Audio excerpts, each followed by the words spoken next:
mesen man, boss sa achete men 10 gout pen. Yo, piti, pa gon gout non? Si Solo Black te la, ta jere nou? Ba mati, non, kot misye la men.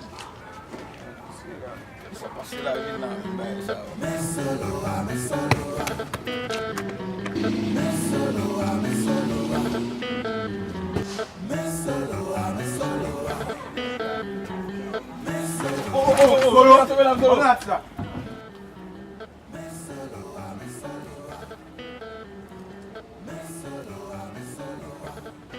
Solo Black, sak pase? Yo, pa yon moun men, ou pa yon moun? Non, pa yon moun, nan, ou met vini, pa yon moun, met vini la tson, pa yon moun, vini.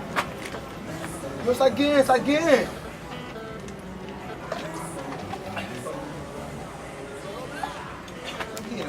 Ben, mi se tap moun wè men. Mesye, yo mse tombe sou de polis men. Ki polis? De polis kouche. Gado tete, mesye.